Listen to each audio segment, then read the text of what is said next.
Bus counter উচ্ছেদে অভিযান নিয়ে আরও জানাতে ঘটনাস্থল থেকে যুক্ত আছেন সহকর্মী ফেরদৌস রহমান। ফেরদৌস, জানাবেন এখন পর্যন্ত অভিযানে কতটি কাউন্টার উচ্ছেদ করা হয়েছে আর কাউকে জরিমানা করা হয়েছে কিনা?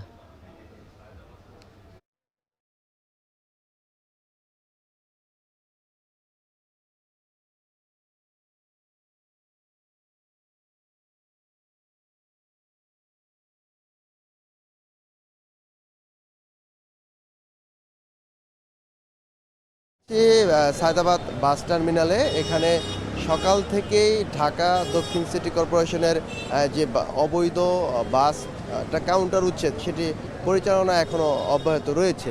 তো সকালের পর থেকেই আমরা এখানে এসে যে চিত্রটি দেখতে পেয়েছি যে ম্যাজিস্ট্রেট বেলা 11টা 45 এসে এখানে মাইকের মাধ্যমে ঘোষণা দেন যে 30 মিনিটের মধ্যে যে বাস কাউন্টারগুলো রয়েছে, অর্থাৎ বাস টার্মিনালের সামনে বাস কাউন্টারগুলো রয়েছে, মূল বাস টার্মিনাল যেটি রয়েছে ভিতরের দিকে সেটি হচ্ছে যে বাইরে যে কাউন্টারগুলো রয়েছে সেগুলোকে উচ্ছেদের জন্যই তাদের এই অভিযান।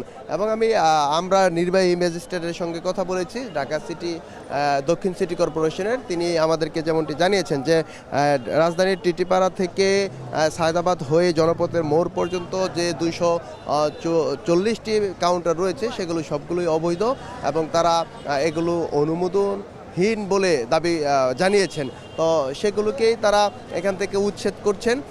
আমরা দেখতে পেয়েছি ইতিমধ্যে 6টি বাস কাউন্টারকে তারা সিল গালা করে দিয়েছেন এবং তালা ঝুলিয়ে দিয়েছেন। এর মধ্যে আমরা দেখছি যে তাদের এই অভিযান অব্যাহত রয়েছে এবং তারা আমাদেরকে যেমনটি জানিয়েছেন যে এই অব্যাহত তারা পর্যায়ক্রমে চালু করবেন। আজ বিকেল 4টা পর্যন্ত তাদের এই পরিচালনা অভিযান চলবে। তো এই ছিল আমার কাছে সায়দাবাদ বাস টার্মিনাল থেকে সবশেষ।